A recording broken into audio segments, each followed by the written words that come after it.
I know you love earning travel rewards and cash back, and that's why you're going to love Rakuten. With Rakuten, you can earn cash back on everything you need to book your dream trip, hotels, flights, rental cars, experiences, and more, while still booking through your favorite travel sites. And don't worry, cash back can be earned on top of earning the credit card points and the hotel and airline loyalty points that matter most to you, depending on how you make your booking. Plus, with Rakuten, you can also earn cash back on groceries and other purchases like electronics, pet supplies, and more. And the best part, you can join today for free and start earning cash back on top of your travel rewards. Go to Rakuten.com or get the app. That's Rakuten, Rakuten. Rakuten, the most rewarding way to shop. This episode is brought to you by TaxAct. Don't do your taxes alone. Join TaxAct's National Admin Night. Admin nights are social gatherings for getting through your to-do list. So get ready for a night of fun, finding deductions, and filing taxes with TaxAct, where you can file your federal and state return for just $49 through April 8. Let's get together and get them over with. Visit taxact.com/admin-night for details. I had a friend come to me and say, "Are you okay?" And I'm like, "What are you talking about?" Well, 3 or 4 of my friends got together and they're like, "Is Jason okay? He's selling all of his things. He's buying one-way tickets to different countries. He's changing his client base and all this stuff." And I had to look at her and say, "I'm better than I've ever been, but it looks crazy from the outside."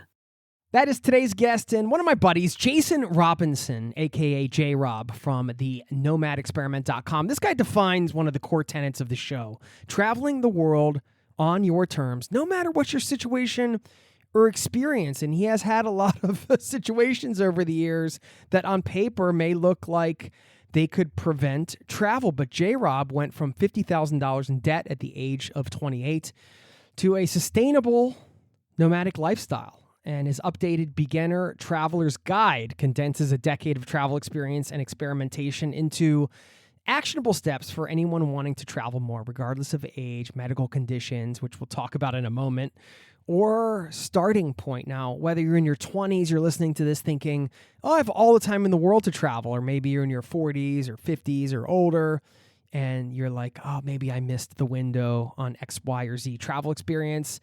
This episode will perhaps dismantle some of those age-related myths, but also give you some practical tools and inspiration to design or redesign your upcoming travels. And in this episode, Jason shares 5 essential tips for getting started with travel, how doubling his accommodation costs actually saves him money, and how it can do the same for you, how he navigates type 1 diabetes while traveling across multiple countries, some powerful mindset shifts in here to help you sustain travel for the long haul, and loads more. And it's happening right now. So buckle up, strap in. Thanks for being here, and welcome to the Zero to Travel podcast, my friend.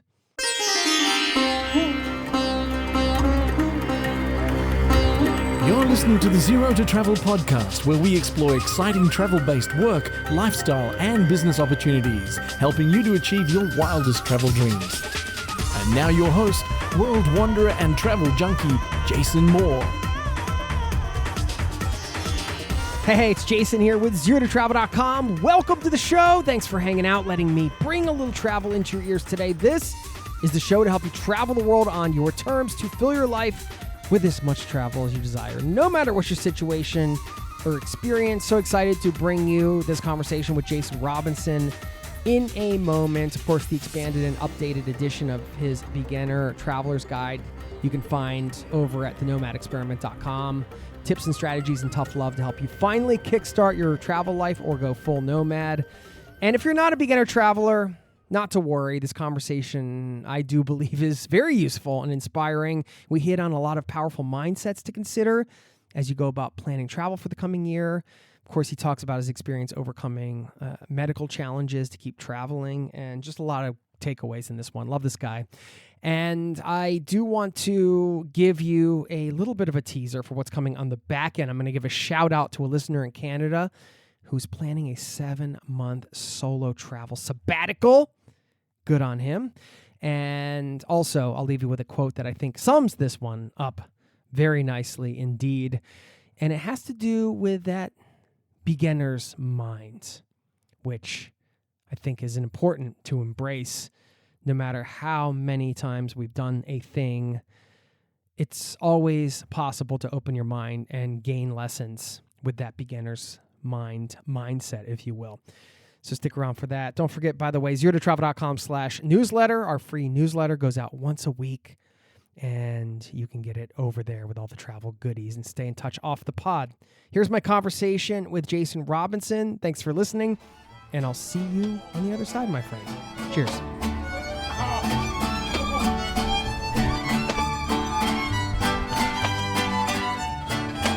Jason Robinson, welcome back to the Zero to Travel podcast, my friend. How you doing today? Good. Glad to be here. It's early for me. Always a pleasure. Well, you're an early bird, right? I mean, you can. I am an early bird. I am an early bird. I tend not to be this interactive with people this early, so I'm jacked up. I'm all jacked up on Mountain Dew right now. You make an exception for me. That is of sweet. course. I mean, we've known each other. I should have figured out how many years we've known each other now. Many, many years. And all of this started as an experiment, but it kind of went, of course, your website, the Nomad Experiment. You can find a lot of links there. You got the new website, type1diabetestravel.com, which we're going to talk about traveling with a medical condition, because I think there's a lot of universal lessons that we can pull out of your experience there, even though not everybody listening is dealing with that specific condition or a medical condition. But I know I've watched some of your videos, and there's a lot of thoughtful stuff you're putting out around that. But, I was just wondering, man, how is it for you now, this whole lifestyle starting as an experiment, which has turned in basically into a way of life, right? Like, it's not an experiment anymore. You've actually been doing this for many years. Yes. The bigger picture, it has completely changed the way that I live my life, and, could have never expected the complexion of my life to look like this at this point, considering, yes, where I started. And you and I have known each other for pushing 10 years now. In person time, probably 7 or so years. I think it was Denver at the LI conference, or LI shenanigans, that we met in Denver one year.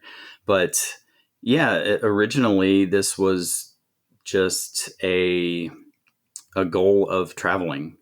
Literally didn't see my third country until I was 40 years old. So, to anybody who's never traveled or hasn't really traveled internationally, I think that probably is a little bit heavy, to hear. It's like, whoa, not seeing your third country until 40 years old, that can be intimidating. And that's where I was sitting at around, 35 years old. I said, okay, if this is a potential shift in my life that I want to take, how do I get there? And essentially I started chipping off very calculatedly these ways of pushing my comfort zone, and then pushing it a little bit more and a little bit more. And eventually, after 2 or 3 years of doing that, and this is the super quick story, but after 2 or 3 years of really, really pushing myself, and then finally taking some international trips, I decided to downsize my life pretty considerably and sell my home and sell a lot of things, and now live pretty nomadically. And I was looking at one of the things in the book is it mentioned is I have a monumentous moments list, and anybody that wants to take that and change the name, do what you will with it. But I have this monumentous moments list that I started back at the beginning of this process. And it was a way of celebrating the little hurdles, but also the things that were kind of a fork in the road, where I chose one direction and said, okay, this was a change. This was a big moment that I kind of want to remember. And maybe it was emotional, maybe it was financial, maybe it was physical, or any of these things. But there's all these little moments of change that I remember. And one of the things that I track on there that I track now is how many days I spend outside the US. And actually, over the past 2 years, I've spent more than half of the year outside the US, which blows my mind. So yeah, to your point, it has become a complete shift in my life. And one of my best friends from high school yesterday actually asked me, he's like, how long are you going to do this? And I said, as long as it feels, get, right? Yeah, Yeah, but as long as it feels right, right. and And that's the other thing I encourage people to do is, do what feels right, push that comfort zone a little bit. But whenever you see that you need to make a change, then go ahead and make that change and don't apologize for it. So, yeah. Ding, ding, ding. The correct answer is as long as it feels right.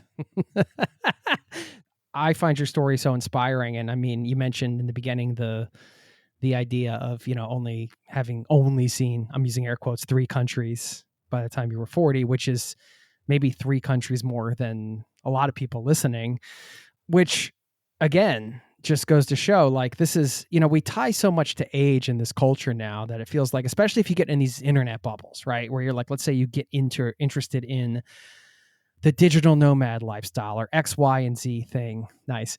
Then you're consuming all this content, you're getting all this content fed to you, and it makes it feel like, well, just like everybody's done this, but you know what I mean? Like that's kind of how, like, even though intellectually that it's an algorithm pushing this stuff in front of you because it knows you're interested in now, wants your attention and your focus and everything like that, it still can have that psychological effect. And that's why I love these long form interviews, because like a reminder, like, well, wait a minute, do we need to tie age to goals or be in a specific place at a specific age? I think that your story exemplifies that idea. That's like, yeah, so what? Like, hey, that's probably 3 countries more than somebody else. And also you got started with the traveling in your 40s and, heavy duty. And that was like the right time for you on your journey for whatever reason, man. Like you said on your website, you're a working class kid from a small Midwest city. You never thought traveling was an option. You thought it was too expensive for other people.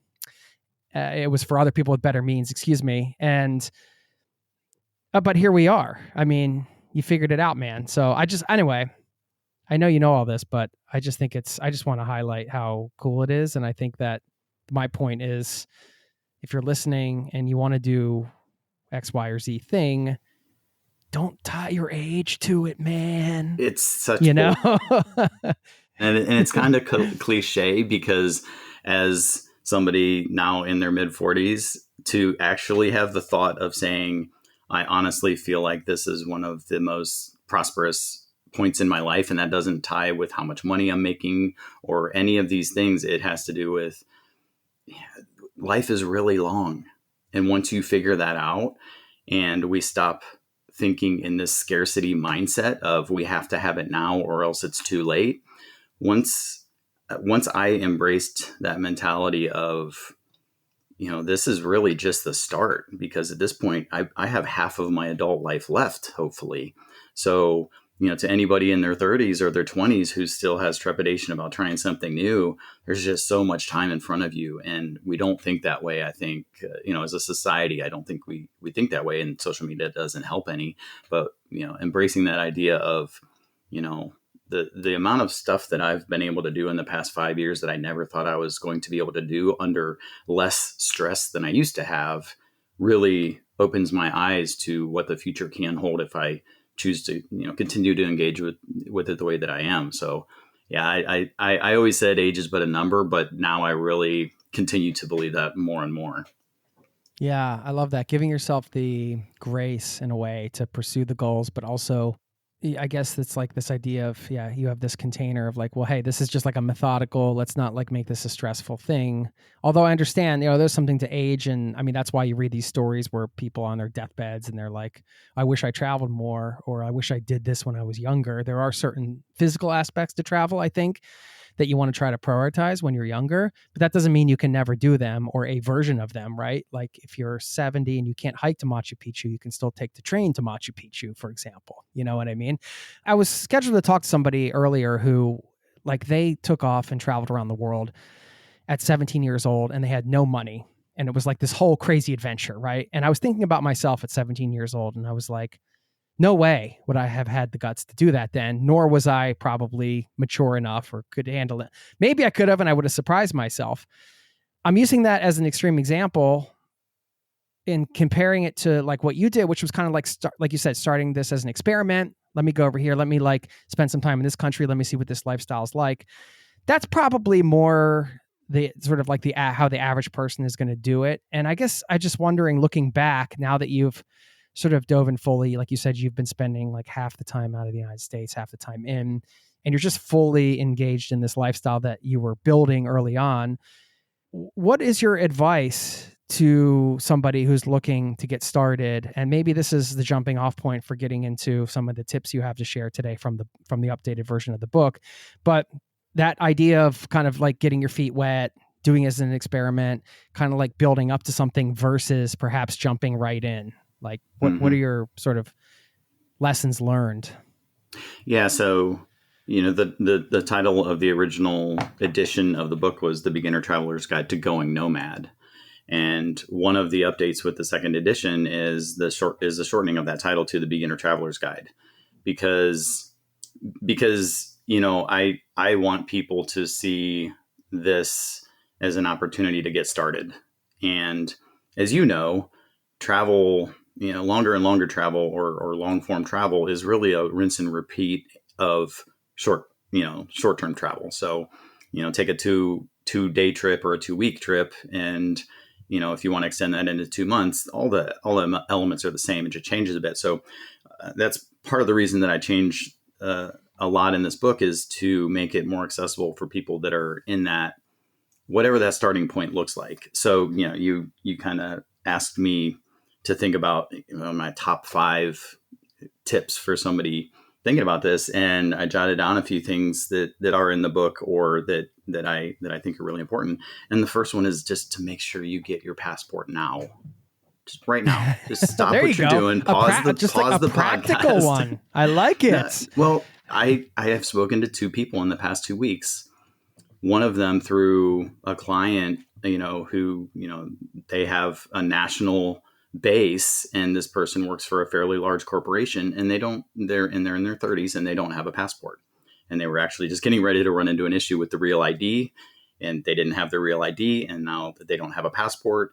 And I'm like, just get your passport. And I spoke to somebody a couple of days ago as well, and they don't have their passport yet. And that still blows my mind a little bit. But the reality is a lot of US citizens don't have their passports. And that's one of the things that's going to slow you down when you do have an opportunity to take some more chances or to go new places. If you have an opening and somebody says, hey, let's go to Spain, and I got a cheap place to go, and it's going to be super inexpensive, can you go? And you say, I can't because I don't have a passport. That's just a travesty. So the first thing is just to get that in motion as quickly as possible. The thing lasts you 10 years. So, there's just no reason not to have one. Even my first passport had 1 stamp in it by the time I had to renew it. Right. I had high hopes. Fair enough. I mean, it's a great starting point. I didn't even think about including that on the list, but yeah, I mean, chances are maybe a lot of people listening already have their passport, but if you don't, there's your call to action. If the passport thing doesn't apply to you, maybe it's get your digital nomad visa, or get your, whatever thing going that you want to lock in. That could be like your version of that. Get the paperwork thing you need to travel, to do the thing you want to do. Yep. And then, the next thing I would say is just start where you're at. If you're really at the beginning of travel, or if you've, I want to continue to speak to that crowd, because when I started listening to your podcast over 10 years ago, and, Travis Sherry's podcast over 10 years ago, I was in that position, but I was listening to stories about people that were doing the crazy things. So I had to back it up a good bit. So, start where you are. So you start traveling domestically, start traveling locally, start house sitting locally, start to do all these things that you see these influencers or these social media folks doing that are on a grand scale, and say, what's the smallest thing that is between me and them? And let me start there. So, that's the next move is to start where you're at, and don't think that any movement forward is too small of a movement forward. The only thing you can probably do wrong is to stagnate and to just keep thinking about it. So start making those little moves right away would be the next thing that I would say is really important. Not to dissuade yourself by saying, this isn't a relevant thing for me to do. It's not big enough for me to do. Stop listening to all of the social media stuff, or stop looking at everybody that is living this real deep travel lifestyle, and just say, okay, where am I, and what do I need to do? Yeah, love that. That's a power question, if I ever heard one. Yeah, for me, it was hostels, and for me, it was hostels and traveling domestically.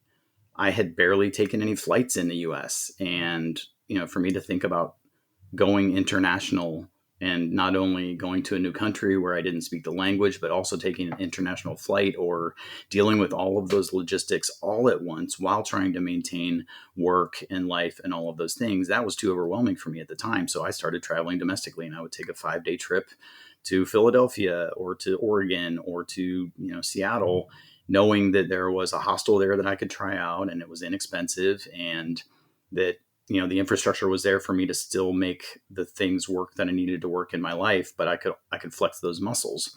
I've graduated away from hostels for the most part at this point. I stay at co-livings, but that's the whole point of this statement: is it's a natural progression. Start where you're at and grow on, build on those things. What's the most important to you? Is it traveling? Is it financial? Is it, making sure that you can actually, maybe you have the ability to work remote already, but you've never done that. So, take a test remote trip for a week and don't tell anybody that you're gone. You might work remote, but you work from home the whole time. Well, push your comfort zone by going to work somewhere else for a week and see how that feels and go, oh, I did it. There were some stumbling blocks, but I can see where I can grow on this. So yeah, just start where you're at. We'll get back to the interview in just a moment.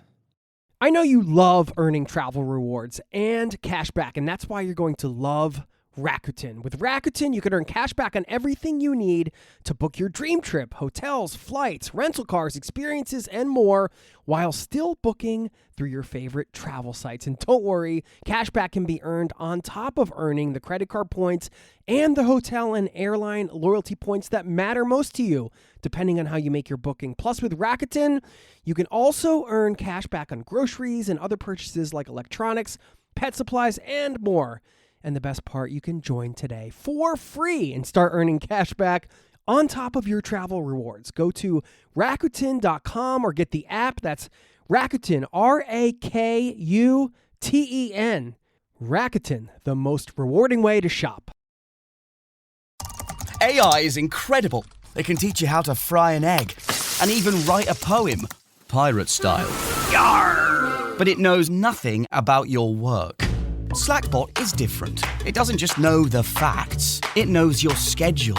It can turn a brainstorm into a brief, and it doesn't need to be taught. Because Slackbot isn't just another AI, it's AI that knows your work as well as you do. Visit slack.com/meet Slackbot to learn more. Now, back to the show. Before we move on to the next one, tell me about the shift to co-living. What do you like about the co-living? What are the pros and cons of the co-living environment as a traveler? It's so interesting because we live in our bubbles now, and I think that everybody knows what co-living is, and this is one of the biggest questions I get asked these days. So yeah, originally I started out mostly staying in hostels because that's all I knew, and co-living was running around. And the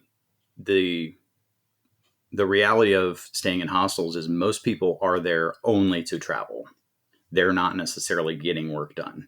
If they are, it's for an hour or two here and there, or they have to go to a co-working space to get work done, because a hostel is a social environment. It's a lot of go. It's let's see the sights. Since day one, for me, I have to get the work done. If I don't get my work done, this lifestyle doesn't work and nothing works, because I got to make the money to pay the bills. So co-livings are, imagine a co-working space and a hostel in kind of a communal Airbnb. Those Airbnbs where you might rent a room and there's two other guests that rent their own individual room, but then you have the house that is available for everybody and the kitchen that's available for everybody. Imagine the three of those had a baby, and now you have a co-living space. So essentially, the way that I live now is I find a co-living in whatever city or small town that I'm staying in whatever country I'm going to, and I rent my own room. Oftentimes I have an en-suite bathroom. Sometimes it'll be a shared bathroom with a couple of other people in the main house, but I have my own room. I can get my sleep. I can work in my room if I want to.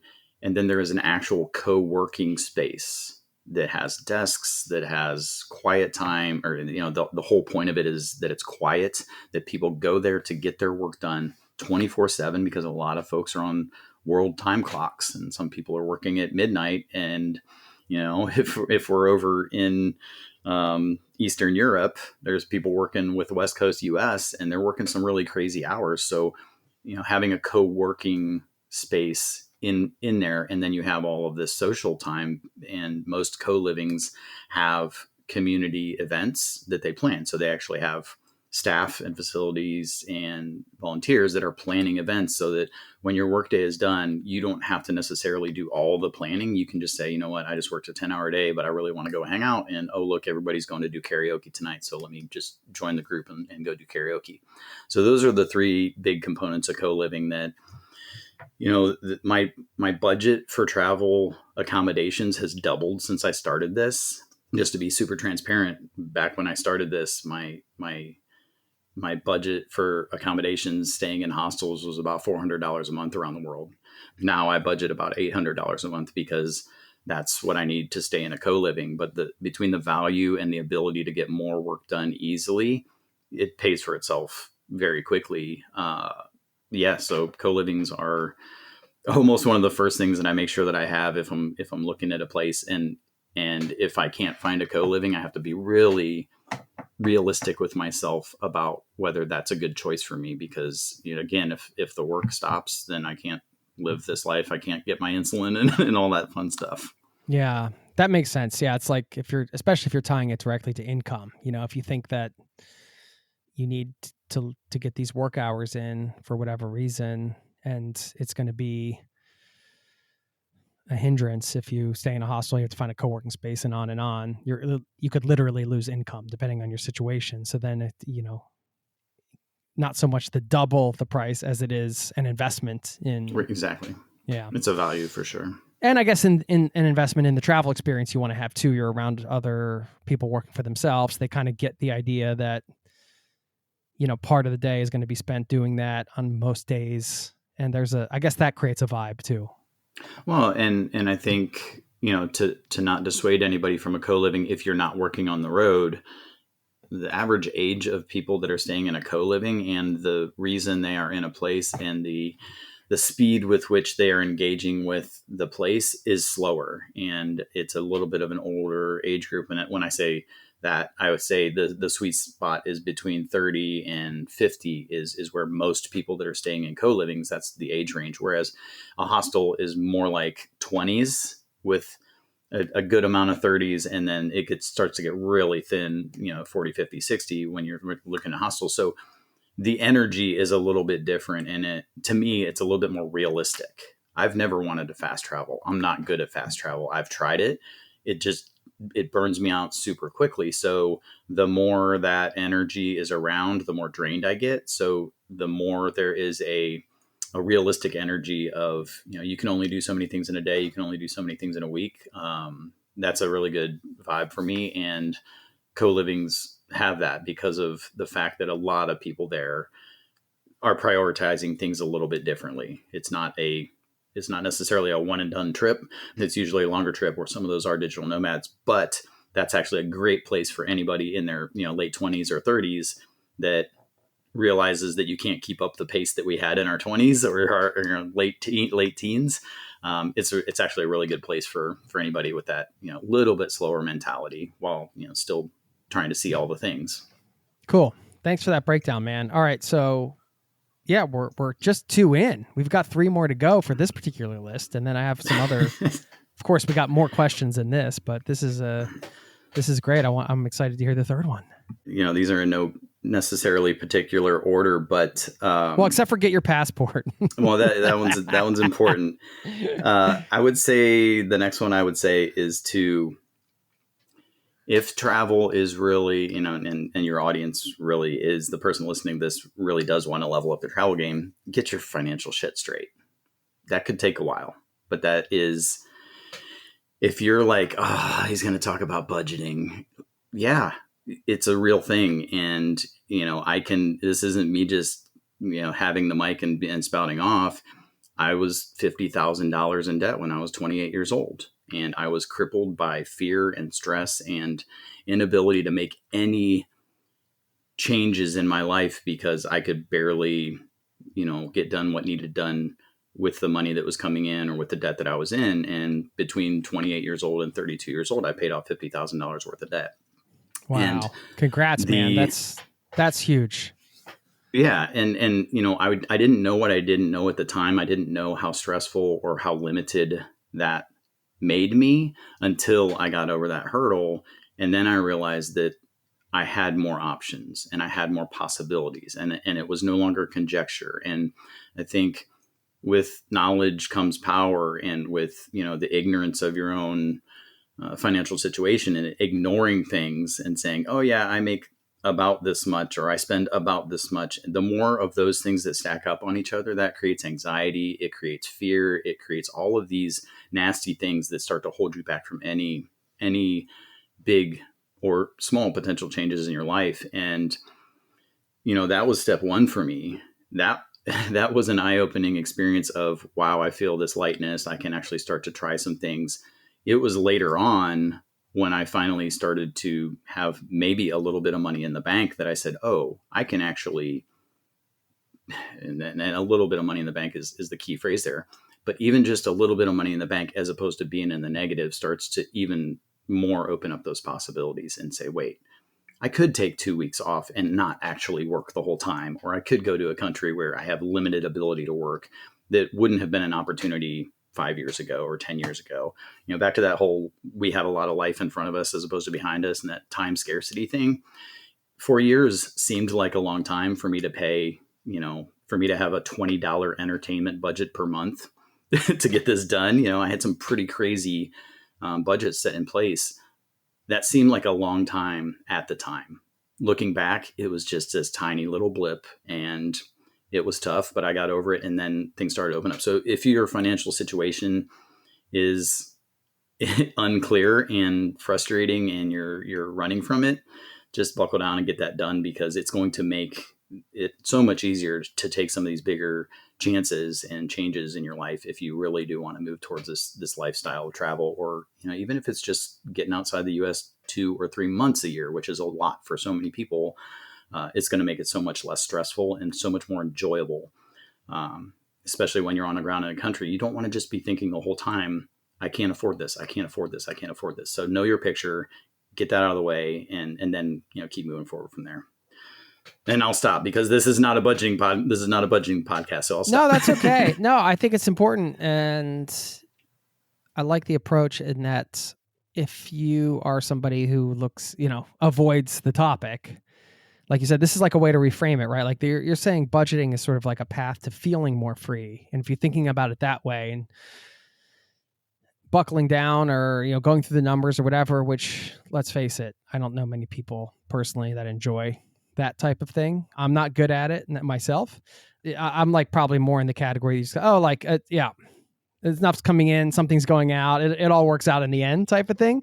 But that doesn't always work in every part of life, right? And you got to just be honest with it, I guess. And like you said, I think that if you're thinking about it with your approach as a pathway towards like this sort of freedom from fear and stress and all that stuff, then you'd be much more motivated to just dive in and do those things, I guess, if you just keep that at the top of your mind, which is not always easy when you're dealing with money stuff, I know. Yeah. Well, and a lot of people, that are listening to this podcast are probably thinking in that side hustle possible mentality, or, changing the way that they're working or the things that they're doing, or if they're thinking down that algorithm social media bubble of, we live in a different world than we did 10, 20 years ago. There's high potential for burnout in change. If you make too many changes at once, if you take on too much stuff, whether it's travel, life, finances, burnout is real. And the less stress and anxiety you bring into each one of those parts, the less likely you are to burn out in a big way. And this is coming from a guy that 2 years ago hit a wall in a big way. And which we're going to talk about, by the way. Yeah. So, I'll hold that for off anybody until like tuning into the burnout, travel burnout thing. I mean, that's an important conversation.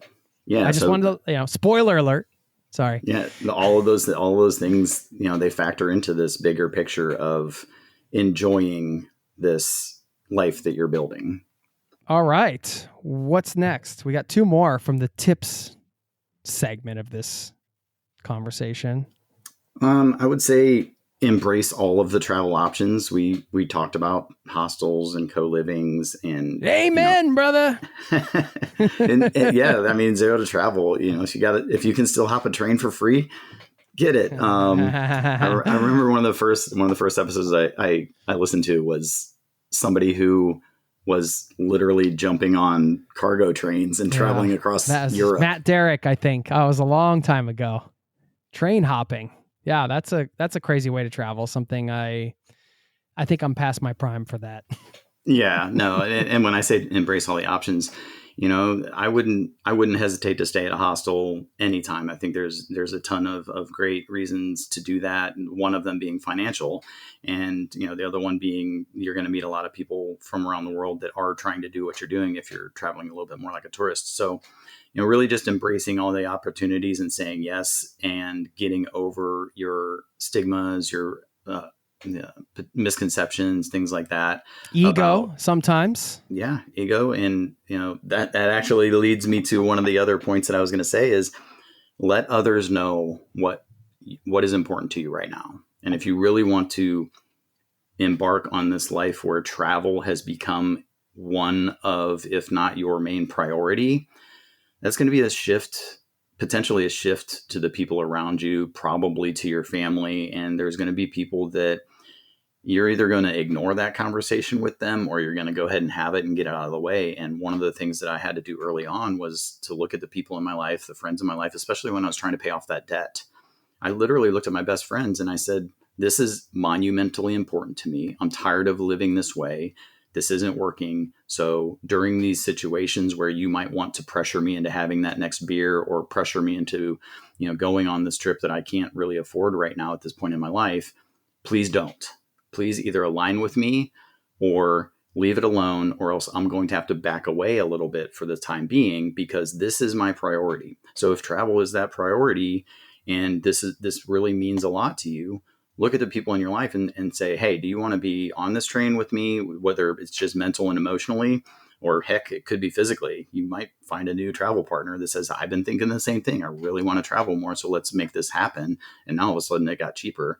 But really try and get the people in your life that influence in the background the way you may have made decisions in the past on board with how you're going to choose to make decisions now. And if you're really prioritizing travel, look at your family and say, hey, this is something that I'm doing. It's really important to me. It might look weird to you, but you can be curious. Don't be judgmental. Ask questions. Ask me about what I'm doing. Be, inquisitive, but don't try and hold me back from this at the moment. Be supportive. And to me, that was a huge part of, once I embraced the experimentality and that idea of, these things don't have to go perfectly. They don't even have to go right. They just need to give me data to grow on. Then I actually started using that with my family, with my friends. I had a friend come to me and say, are you okay? And I'm like, what are you talking about? And I'm like, well, we've been talking. And I'm like, first of all, who's we? Oh, some of my friends, 3 or 4 of my friends got together and they're like, is Jason okay? He's selling all of his things. He's buying one-way tickets to different countries. He's changing his client base and all this stuff. And I had to look at her and say, I'm better than I've ever been. And this is all just small little experiments that I'm doing. It's very safe, but it looks crazy from the outside lens. So a lot of these people are only seeing these little snippets of your life, and they're like, whoa, this looks really different, or they're really prioritizing something they've never done. So really just get those people aligned and know who is going to support you and who might hold you back in any of these things, whether it be the budget thing or the travel thing or the changing of jobs thing. Really get the naysayers and go ahead and sideline them as much as you can for a while, and find the ones that are going to support you and potentially even be along for the ride. And that location indie, I mean, that's part of the reason that I'm where I'm at now, is because I aligned myself with people that were thinking the same way, that didn't think this was a weird step in life, and that were supporting me whenever I was hitting some of those lows, because all of those other audiences, they can't support you in this thing because they don't understand what you're going through. Just so people, that was a community I used to be a part of, a unconventional folks, I guess, like us. I encourage anybody that's struggling to find those words to literally just rewind this and listen to how Jason framed that or how you said it. You could literally take that as a script of what you said and say that to your friends, your family, your colleague, whoever you have to have that conversation with. I mean, it's so easy to not have those conversations, and not because we don't want to. I just think it's because life is busy and it's just like, when are we going to sit down and get deep on something or whatever? But that, like, the way you laid it out and the way you actually said it, I think people can just, like, if they don't need to reinvent the wheel, they could just take that and say that to their friend, or just like play the clip, be like, here's how I feel. Just hit play and play Jason's, how he explained it, because I can't emphasize enough how strongly I feel about that last point and how powerful it is, to take the time to let people know and then to get them either aligned or just to have an understanding of, if they're not aligned, okay, I'm not going to sit here, and I never want to preach anybody and tell somebody what to do, or like, you should cut that person out of your life if they're not aligned. But you said to that individual, or I'm going to have to take a step back. That might mean, maybe not doing things with them socially. It might mean more than that. But when you're working towards something, you have to seriously consider surrounding yourself with the right people, right? That are like cheering you on. You want the cheerleaders, and if they're not going to be cheerleaders, like, you can't help. I don't know how much, what experience you had with your family. I know some people, they just don't get the support from their family. You can't trade your family out for another family that's going to support you, but you can just be honest and let them know, like you explained, and then just, I guess, keep your distance, or just, I don't really know. That's going to be an individual journey for everybody, but this is adulting 101. You don't want to be around the naysayers, like, that are holding you back. Yeah. This doesn't have to do with travel. It doesn't have to do with budgeting. This has to do with good adulting decisions, is to surround yourself with people that align with, the positive moves you're trying to make, and to distance yourself with the ones that might hold you back. But that does become harder and harder as we settle into our rhythms in life and things get a little bit complacent. It is hard to make choices that go a bit against the flow. And, all of these changes are difficult, but the sooner you address them and get them out of the way, and at least know where you're at. Again, back to that whole knowledge is power thing. If you're just guessing on who might align with you or who might not, then that's not helpful. And yeah, I never said cut anybody out of your life. There's actually a chapter in the book about this exact topic, and about aligning with the right flow and distancing yourself from the other flow, but not cutting yourself off from that, merely taking a step back and saying, right now, this is my emphasis and this is what I need to do. And it doesn't even need to be out loud with some of those people that you feel might hold you back. It can just be a step back and say, I'm going to spend a little bit more time over here than I am over here for this, while this change is happening, and, no worries. But you might have to do that on a couple of different fronts. And my family was supportive to a degree, but they were also really confused. And I just kind of had to look at them and say, I understand you're confused. This isn't something you've ever wanted. This isn't something you understand. You haven't been doing the research that I've been doing. You haven't been doing the work in the background, the hours and hours of learning and understanding and trying to line up the things to make these life changes. So to them, it did look drastic. They just had to trust me that I was going to take care of myself. But I did have to have some of those conversations with my mom and my dad and my family and nephews. And, once I did that, they were kind of like, oh, okay, cool. This is interesting. Now I actually want to ask some more questions and maybe align with you. And even 10 years later, some of them I don't think really understand what my life looks like. They never will, but they're okay with it. They think it's cool. We'll get back to the interview in just a moment. LinkedIn is pretty amazing at helping you grow your small business. We cannot make your email response time faster. We can help you sell, market, and hire in one place. We cannot help you find space for your 3 desk drinks. Why do you have 3? And while we can't help you find the perfect volume for your presentation video, LinkedIn can help you find the perfect audience for your business. Grow your small business on LinkedIn. Learn more at linkedin.com/smallbusiness. There's no one like you, and there never will be. From the producer of Bohemian Rhapsody, there are many legends, but there is only one. Michael, rated PG-13, in theaters April 24. Now, back to the show. People get used to, people always say about kids, like kids will adapt, and like, the family, all the people around you, like they will adapt to the new normal eventually, even though it doesn't feel like it in the beginning. Or if they don't, then whatever. That's one thing I wanted to bring up. Like, I think that all the time, most of the time, if not all the time, anybody that's naysaying or trying to hold you back, you think of the avatars, like the drinking buddies who would be like, what are you doing? This is stupid. Yeah, whatever. Whatever it is, it's their issue, not yours, right? It's almost always their issue. There, maybe there's jealousy, maybe there's fear that, hey, this person's actually going to take off and do something, and what am I doing here with my life? Like there's a lot of this stuff, and that's not being judgy. It's just like a fact. I think oftentimes when people are taking that attitude of really being naysayers and trying to hold you back, it's their issue, not yours. And I just think that's important for people to remember as you go into those conversations, because it almost, to me, acts like, if you can remember that going in, you're like putting a protective barrier around yourself, just like of compassion, right? Okay. Like they have a problem with this. That's like something they have to deal with. I'm not on their life journey. I'm on my own life journey.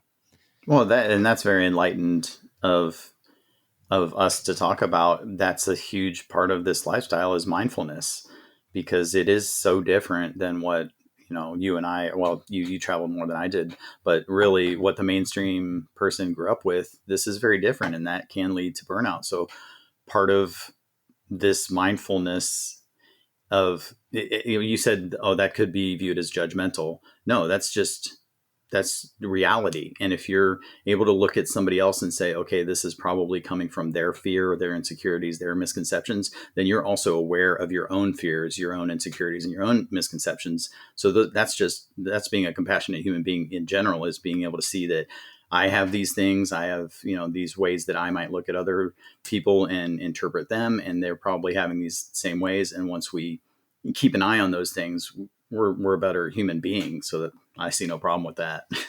Yeah. Okay. The point you made a few minutes ago too, I'll quote you exactly. This has nothing to do with travel. That's okay. Between you and me and everybody listening, that's like the secret to this whole show.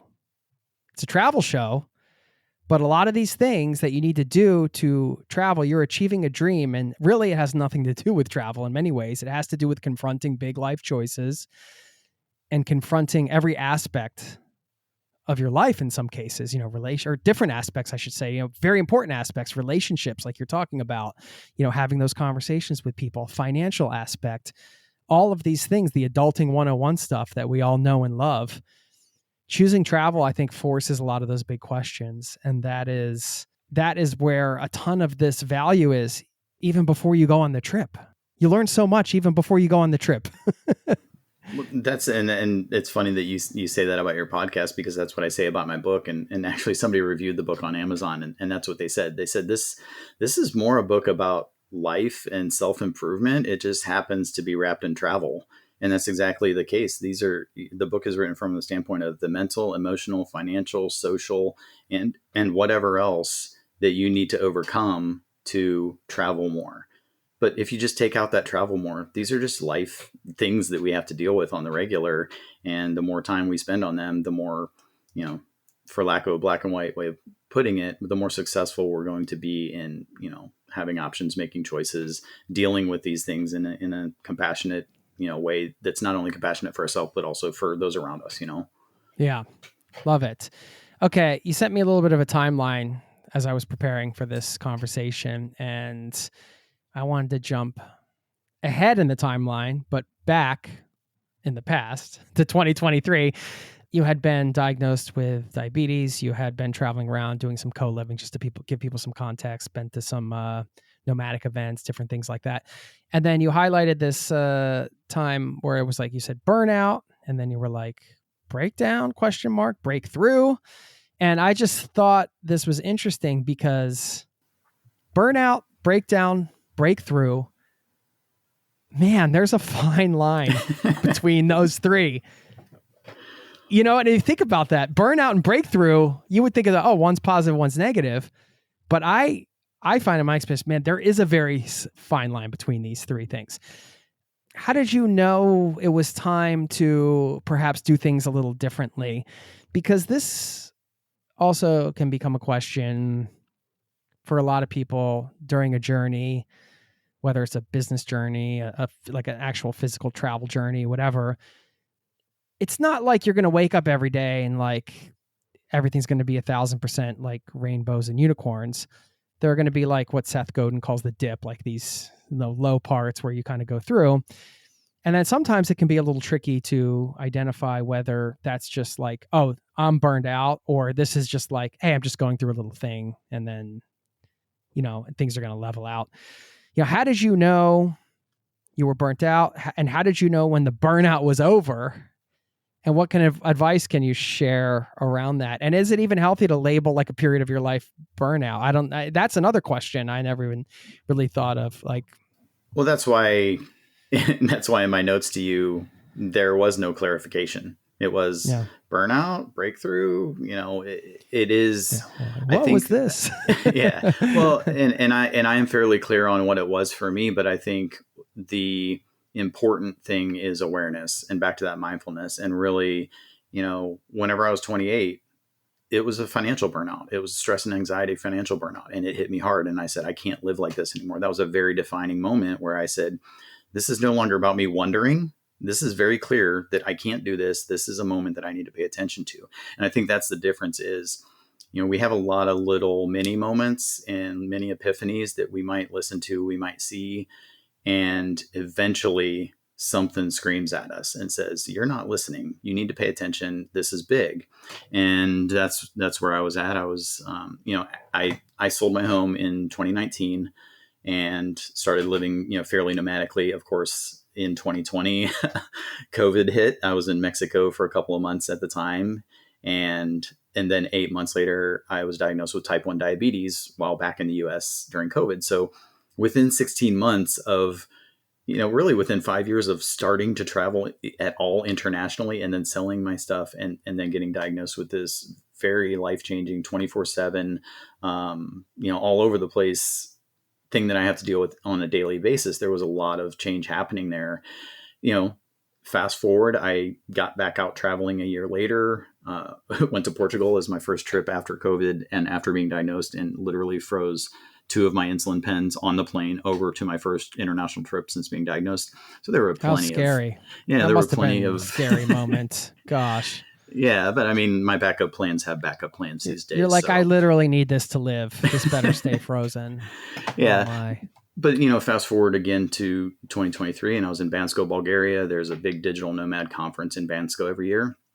1,000 people that live this type of a lifestyle go there in the summer, and there's a lot of speakers for a week, all that fun stuff. And I was riding this high of getting all this information about how I could change my YouTube channel, or this next way that I could do my side hustle, or these other businesses, or how could I get out of my mainstream job and just have my own thing. So I was coming off this conference high, and I was standing there in my $500 a month, 2-bedroom, fully furnished apartment in Bansko. That's just a plug for cheap apartments in Bansko. It's a very cost-effective place to go for a while. I was standing there and everything should have been great, but I was contemplating creating this website that you mentioned earlier, type1diabetestravel.com, because I really wanted to give some resources for people that were traveling with major medical conditions like type 1 to say, here's a place that you can go to find a lot of these answers, because this even levels up the scariness of, long form travel whenever you have to deal with a major medical condition. So I was thinking to myself, I've created websites. I've done a good job. I understand keyword and keyword research and SEO and all of these things. I'm just going to spend the next 6 months and buckle down, and I'll spend about 200 hours on this website while I'm also balancing my life and my money making and all these things. And I was scrolling Instagram, and I flipped on this thing, and it was this cheesy looking meme picture. And it said, if you keep doing the same things you've always done, why would you expect anything different? I lost it. I started crying. I broke down by myself there going, okay, why would you spend 200 hours on this next thing when that could just be another, form of buckling down and not actually enjoying this life that you're building? What's the real reason for this? And essentially, it made me step back and say, are you enjoying this life that you're building, or have you just traded one grind for another grind? And that's kind of what I had done. Was I had pulled back on the way that I was making money professionally compared to in my 20s and 30s. And I was spending all of that extra time trying to build all these little things off to the side. And that wasn't necessary. I had a good thing going. I could enjoy my life. I could back off. And that's when I started to say, okay, what are you missing? Why are you putting your time into these certain areas, and should it be put somewhere else? And I started to play more. I started to rest more. I started to, sit by a river in Bansko every couple of days for hours at a time and do nothing. These things that insert the crowd noise here. Everybody's cheering for you. He's relaxing. He's enjoying his travels. But it was really difficult. It was a really difficult thing to do, to actually say. You had to release and let go of all that, and then just be. Yeah. And since then, in the past 2 years, I've really had to practice sitting in silence more, realizing that productivity doesn't always have to be clad in traditional productivity, that sometimes doing nothing is being more productive than doing something.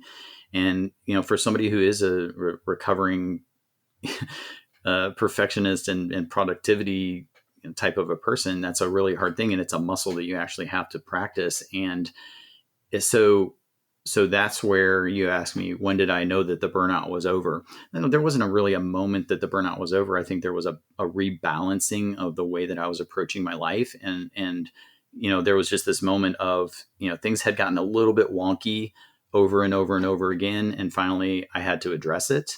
And that was that epiphany moment of saying, okay, whether I call it burnout or an epiphany or just I'm ready to make another change, I stood back and I said, okay, what's this going to look like for a few months? And then I'll make another decision. So I chose to back off of my personal projects and the Nomad Experiment and YouTube and all those things. I chose to back off of them for 6 months and just do the things that I needed to do to make my life work. So work my job that pays my bills, and the rest of the time find ways to really enjoy these things. And I told myself, give it 3 to 6 months and then see how you feel, readdress it, and choose what is next after that point.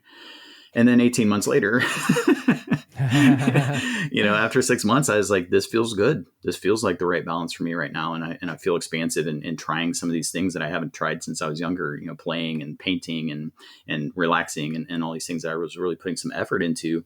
And eventually I woke up 4 months ago and I said, you know what, I really want to engage myself in some of these personal projects that I'm fired up about again. And that's when the website that actually caused me to have that breakdown burnout moment is the one that I decided to start creating 3 or 4 months ago. And now that's live, and it was good. It was comfortable.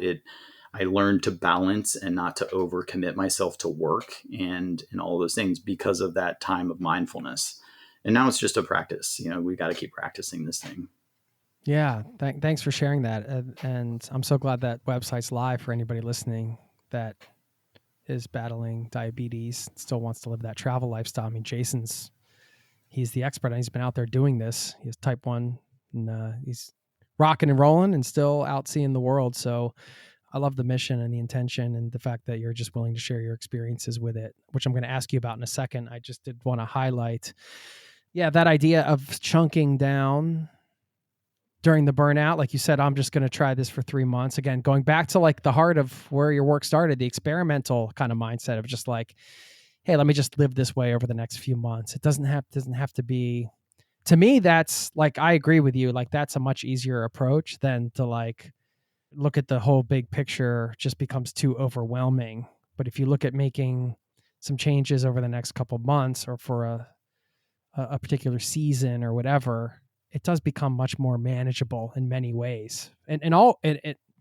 I don't want to say in all ways, but yeah, you can get your head around what that means, for example, financially over 3 months as opposed to over like 18 months. It turned out to be 18 months, but the way you chunked it down is really nice. I wanted to ask you about the experience of getting diagnosed and then traveling and figuring all that out. And I know this is not going to apply to everybody traveling with like a major medical condition, which is why I'm just wondering if you could pull out sort of the biggest, I guess, maybe perhaps most useful thing you learned from that experience that might apply to other people, whether it's medical or perhaps there's another thing they're dealing with that isn't medical, but it's something that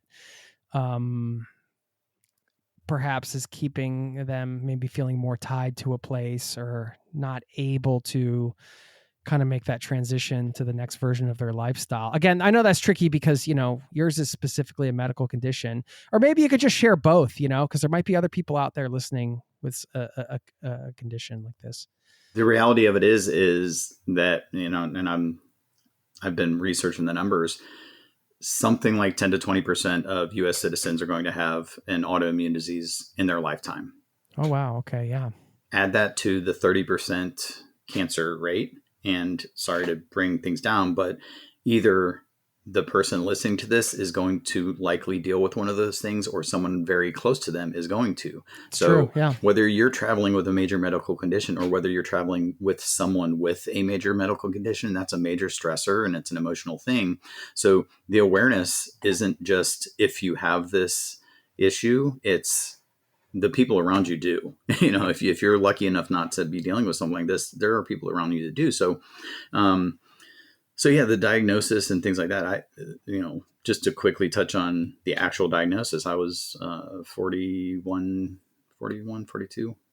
whenever I was diagnosed with type 1 diabetes. And a lot of people recall type 1 diabetes being called juvenile diabetes back in the 90s and 2000s. We don't call it that anymore because more than 50% of people are diagnosed over the age of 18. So it's no longer a juvenile, concern. It's people of all ages are being diagnosed. And essentially, I had just learned how to figure out world travel and figure out what my backup plans look like if something went wrong, if I lost my passport or something like that. And now it was a matter of saying, okay, there's this new thing. And what does that look like?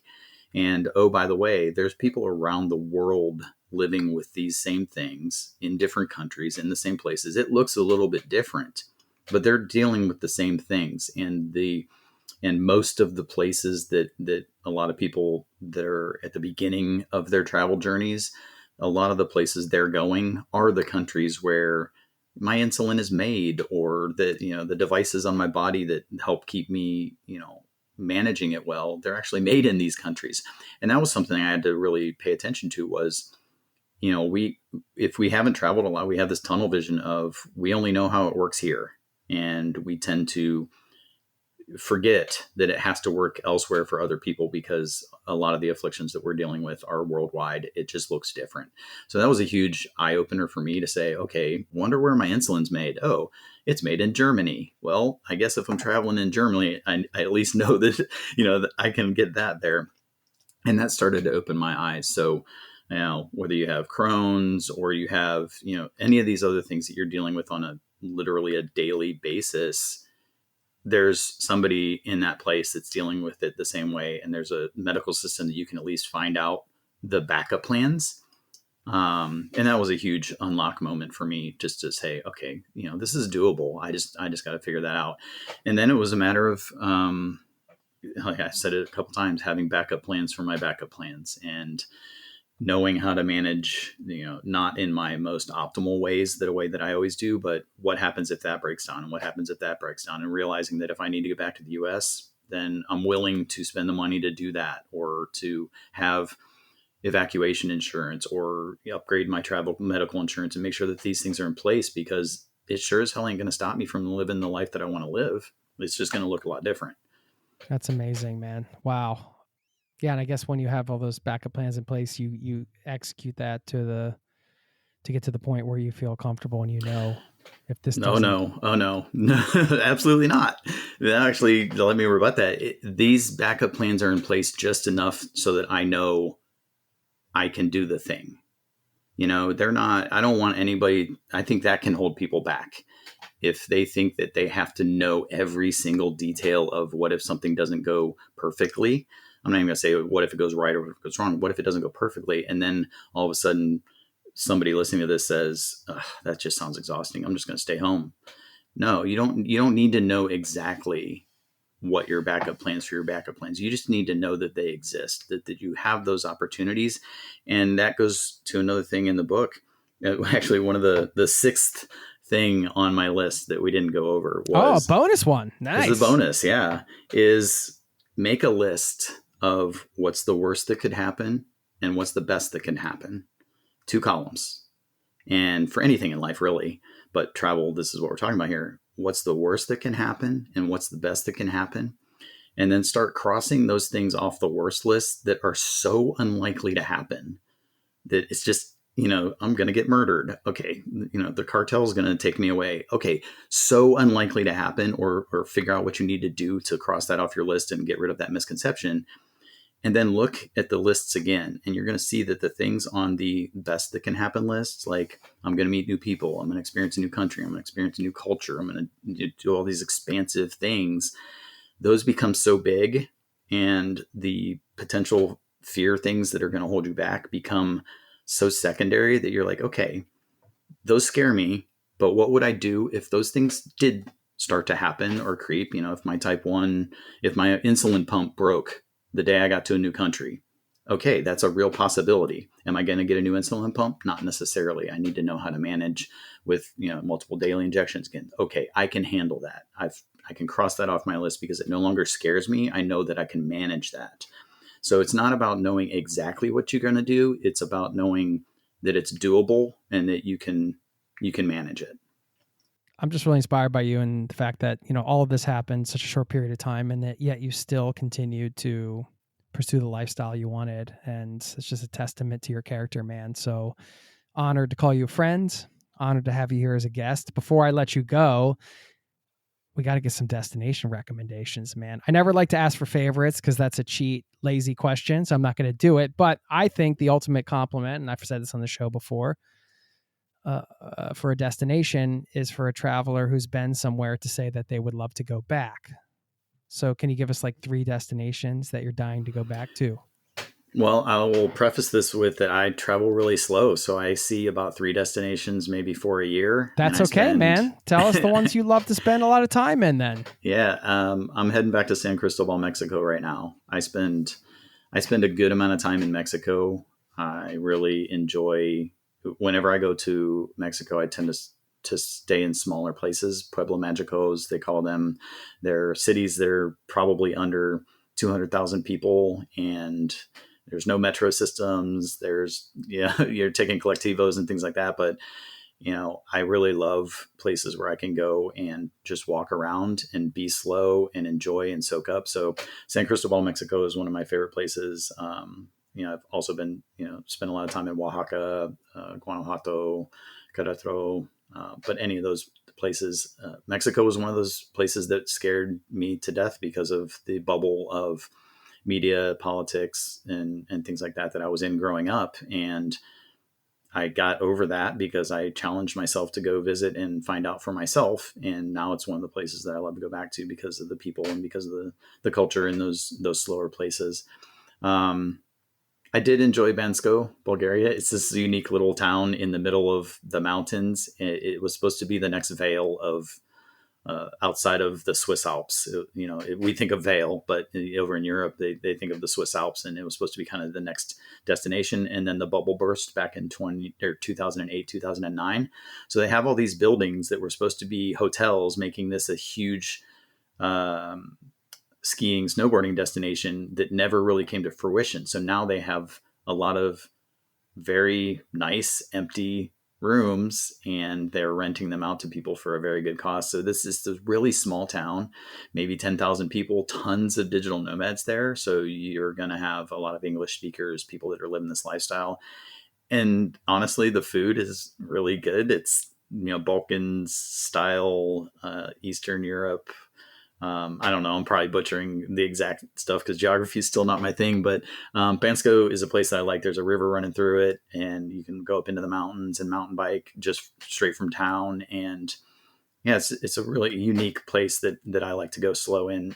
So I will be back there. I can second that. I know you went can. Skiing there a couple of years ago. Definitely, yeah, good affordable skiing and hot springs. Cool place to check out. Yeah, yes, hot springs. Yeah, love a hot spring. Love a good hot spring. And then I guess if I were to name a third, I would say Portugal. I spent 3 months that first trip out of COVID in Portugal, and spent about a month and a half in Lisbon. Had a really great co-working space in Lisbon because work ramped up and I had to kind of stay in one place, and chose to get a co-working space. This co-working space had over 1,000 plants. That was their claim to fame, and room for 150 coworkers. But what was the name of it? Do you remember? I can't remember right now. But honestly, if you Google co-working Lisbon and plants, it'll probably pop up. But Portugal is a place that I really enjoy. It's got second home, Lisboa. Second home, Lisboa. Second home, Lisbon. Yeah. Yeah. So, Lisbon and Porto, I like Porto. It's a little bit smaller, a little bit slower, but there's a good vibe in Portugal, especially if you want to slow down, get outside of those places. But then inside Lisbon, inside Porto, the public transit's really good. It doesn't feel overwhelmingly large, especially since a lot of these places, if for somebody that hasn't traveled a lot, and a lot of these travel destinations, they, especially in Europe or Mexico, they have what is considered the old town, or the centro in Mexico, which is the touristed area. It's where most people are going to stay in or around. And that is in reality where you're going to spend a lot of your time. And a lot of time that's not in the major downtown area where all the big buildings are or where business is happening. So even if you go to a place that has, 500,000, 1 million people, it's unlikely. You can likely find the area of town where you don't feel like you're in a major metropolitan. And that's how it felt in Porto and also Lisbon. You're enough outside of the main that you don't feel like you're completely inundated with all these massive millions of people. So yeah, Portugal, I think is a good vibe. And also it's a good price point for people coming from the US, because it's probably the cheapest country in Western Europe that you can go to. And it's close, but it is compared to Spain and France, which is the most touristed destination, I think, in the world. France is, it's a bit cheaper than those Western European countries. So a little bit easier to manage. If you're loving the vibe today, I am, and you want to get the full Monty, we'll link up to the Beginner Traveler's Guide. Of course, all the other websites, type 1 diabetes travel.com. You got the nomadexperiment.com, and of course the book. Am I missing anything, Jay? I don't know if I still have a chapter in the book. I had a chapter in the book at some point, which was an honor. I still have a chapter in the book, but this book's great. I mean, for example, I just flipped open my copy. It's like, stop treating travel like a vacation. You got me hooked. It's very important for long term. I love that for long term. Yeah. Yeah. Jay, am I missing anything? Do you want to share anything else here before we? No, that's it. If you want to find all the things, you can either go to the nomadexperiment.com, and in the menu, there's a link tree, and in both of the websites. So type 1 diabetes travel.com, there's a link tree in the menu, and that'll get you to a lot of the high level stuff and get you to the book and some other resources, whether you are looking to break into travel or whether you are traveling with a major medical condition. Do you want to leave us with like a favorite quote or just a little food for thought before we let you go? Just get started, stop listening to all these podcasts and get going. Well, I mean, you can keep this one in your feed for a little while longer. Pause the podcast, get going, and then resume the podcast on the plane. Love it. J-Rob, thanks, man. Always a pleasure. We'll chat soon. Likewise. Good to see you, brother. Cheers.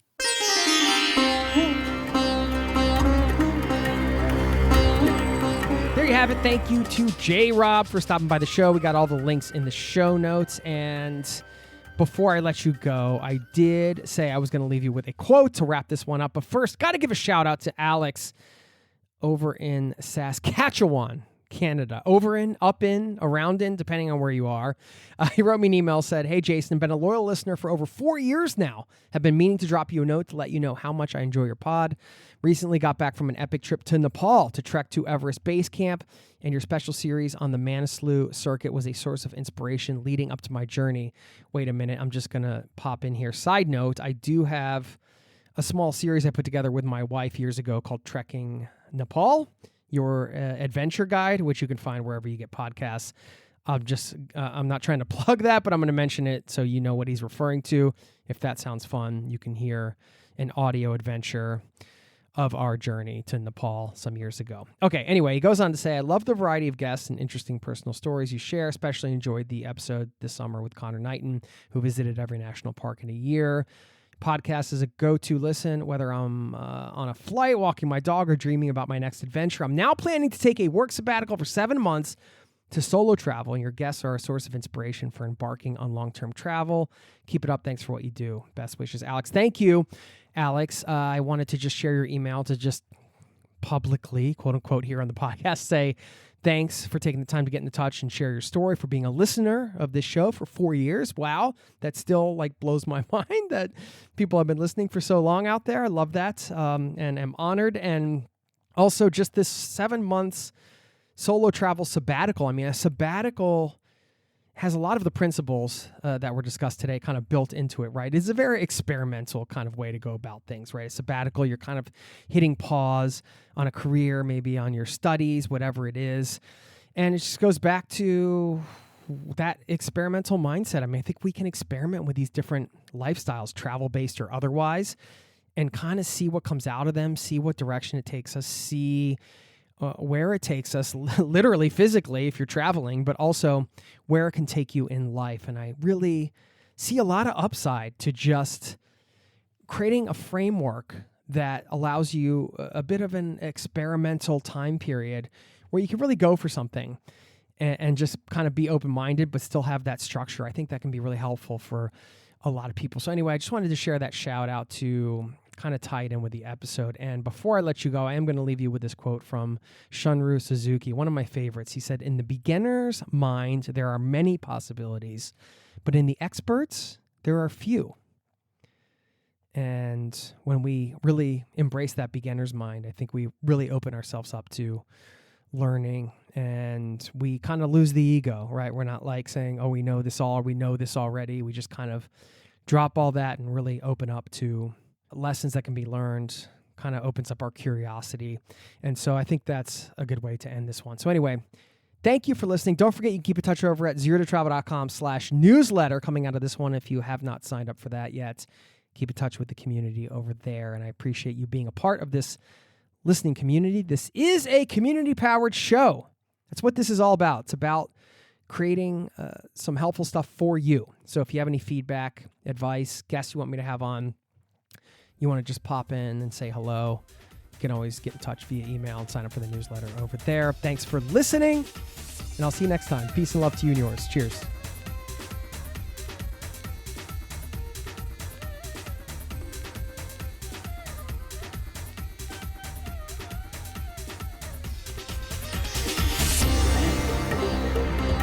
This podcast has been brought to you by zerototravel.com. Ideas and advice to make your travel dreams a reality.